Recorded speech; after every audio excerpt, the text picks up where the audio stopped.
Hello, my name is Susan Manning, and I'm the founder of Susan Manning Consulting. I set up my consultancy company with one aim, and that is to help people find clarity to do the job that they love. I'm delighted to be partnered with Cork County Libraries on their Work Matters program. The Work Matters program is about helping people find new jobs or maybe upskill themselves so that they can set up their own organizations and businesses.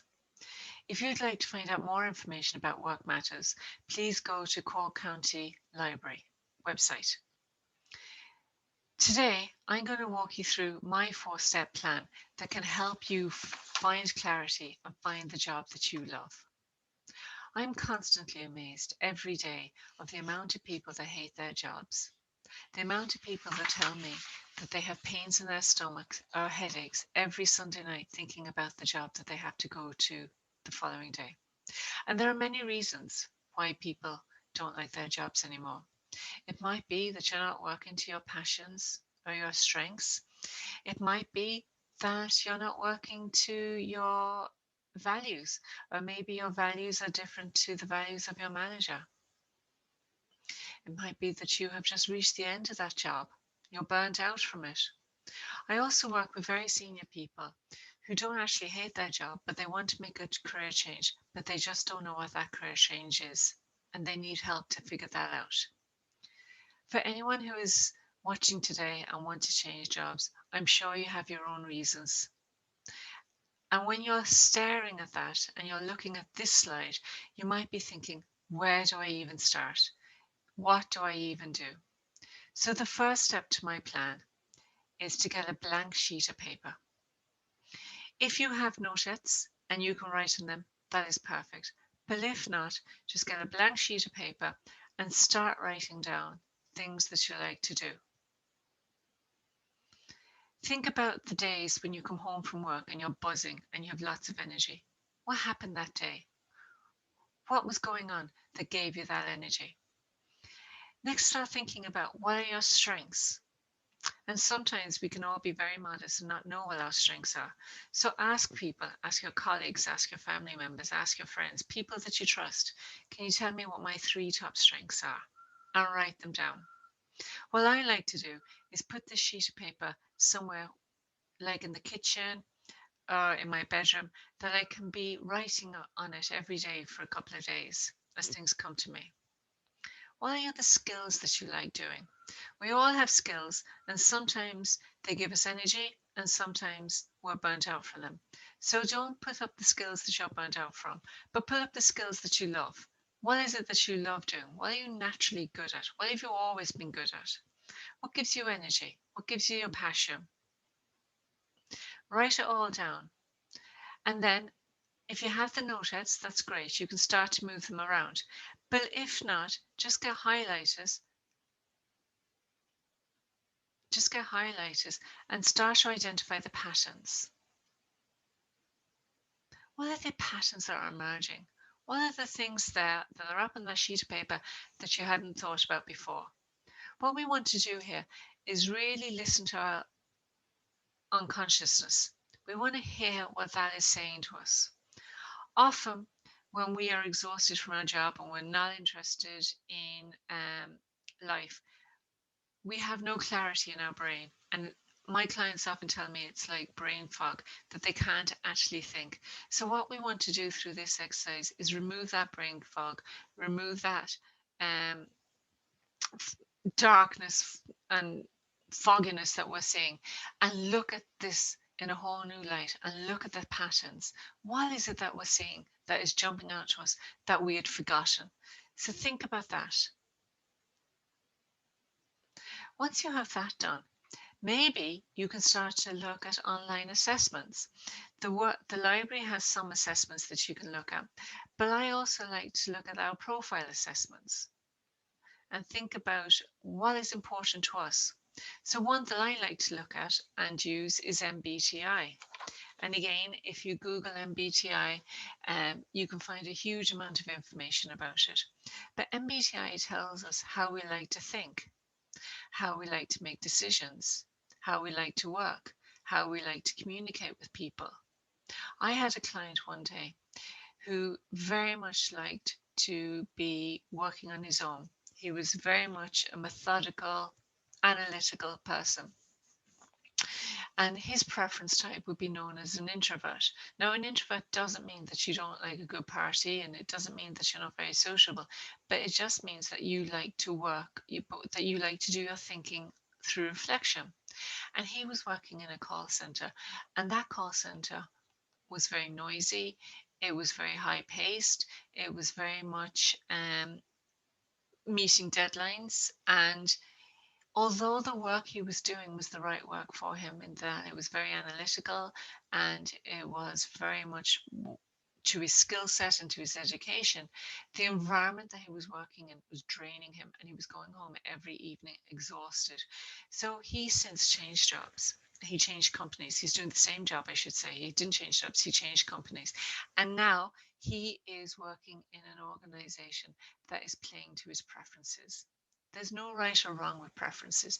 It's just the way you like to work. It's the way you like to communicate. It's the way you like to think. It's the way you like to make decisions. So just think about what are the assessments that you could do that could help with your thinking. Once you have that and you want to bring it all together, next start to think about what is it that you wanted to do when you grew up. So think about, based on the patterns that you've seen in the previous exercise, and brainstorm all the jobs that you could do. Don't be thinking about education. Don't be thinking about how would I actually do this. Just think about all the different work, the roles you could do. And I have two examples that I'd like to share with you of how this has worked for my clients. I had one client that was working in the bank for 12 years. He didn't know what he wanted to do next, but he knew he didn't want to work in a bank. And we did this very exercise, and he brainstormed a number of different roles, including physiotherapy. He knew that he would have to go back to college for 4 years if physiotherapy was what he wanted to do. But he didn't know anyone who was working in physiotherapy. He didn't know anyone he could speak to about it. So he asked around. He asked his friends. He asked people at work. And someone knew someone who was a physiotherapist. And he went and he spoke to them. And you learned all about what it took to be a physiotherapist, what the work entailed, what he would be doing. And at the end of that exploration, he decided he didn't want to become a physiotherapist, and he went and he looked at something else. And what he actually decided to do was become a business analyst, which meant that he used his financial experience from his years in banking, but that he also would now look at going back to CIT and doing a night course in business studies. And when he had that completed, he was going to narrow his search and look for a work in a US multinational as a business analysis. So think about that.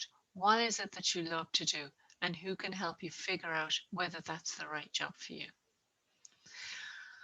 I had another client who had lots and lots of careers. She was a beauty therapist. She was a receptionist. She was a salesperson. And when she put all of her patterns together, and when she started looking at it, what it is exactly that she wanted to do, what she figured out was that her core element that gave her energy was working with people. She loved working with people. She loved supporting them and helping them. And she also identified that from being a beauty therapist and working in reception, upselling, and her sales, she was very good at selling. So she moved into a role as a recruiter, because that way she was able to use her selling skills in terms of working with clients, working with people who wanted to change jobs, and working with organizations. And she was able to sell to both people. She sold the job to the candidates, and she sold the candidates to the jobs. So really, really start to think about, what is it that you wanted to do when you grow up? What is it that has always been of interest to you? Looking at your patterns and figuring it out, and come up maybe with 10 different careers, 10 different jobs. And then think about, who do I know in each of those jobs? Who do I know that you could go ahead and speak to them and ask them? I really encourage every one of my clients to do this. And Very, very, very rarely does someone come back to me and say they couldn't find someone in that career who wouldn't talk to them about their career. People are only too happy to speak to someone about the career path that they went on. So don't be afraid to ask. Ask people what it is that took them to where they are in their career and what is it that they love about their job. So once you have that, once you've narrowed down what it is that you want to do, you next think about your plan. What is it that's going to take you to be there? And sometimes, your plan might be huge. It might sound like a mountain. But what I always say is, how do you eat an elephant? One bite at a time. So break it down. Do you need to do a college course? Do you need to have enough money that you can go to college? Do you need to save enough money that if you are to take a dip in your salary, you have savings that can do the shortfall? What is it that you need to do? Do you need to get more experience? Is it that you want to do something totally different? Break it down and think about doing something every week that is towards your goal. It just needs to be 15 minutes or 30 minutes a week, but something that will help you get to move your goal. Maybe it's have a conversation with someone. Maybe it's research your college courses that you need to do. Maybe it's to do an online course through Work Matters.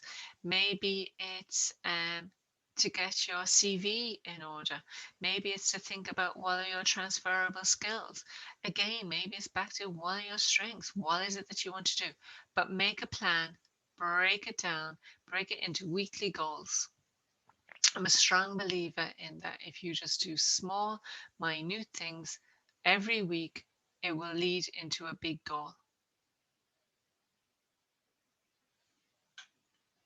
And once you have that, once that will start to give you that energy. So even though you might not be changing jobs for a little while, even though you might not be in a position to find the right role for you, by having a plan and working on it every week, it will give you that energy. It will give you that enthusiasm for life.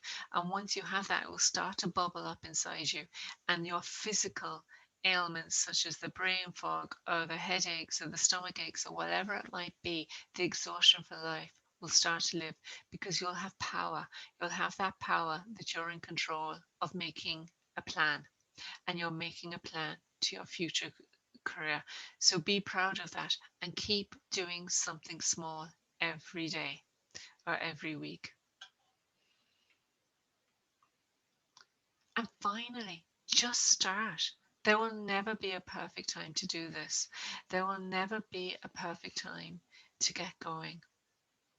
Remembering that your subconsciousness, remembering that your conscious brain is there to protect you. And it protects you by suggesting that you don't go outside your comfort zone. It protects you by saying you don't really want to do this. Aren't we fine the way we are?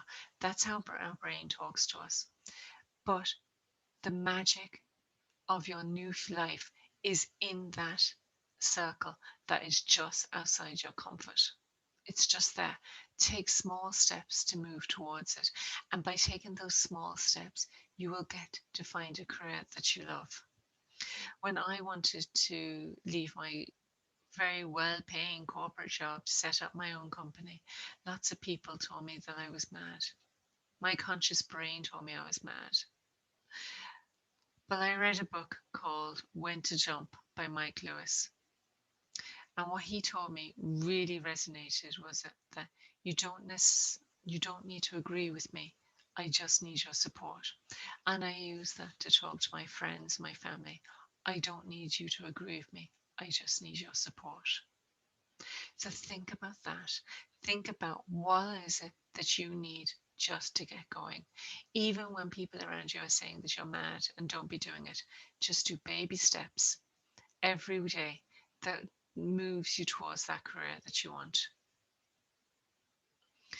And if now, because this is my favorite quote, and it's one that I have myself, Life is too short to be doing a job that does not give you passion and energy while working to your strengths.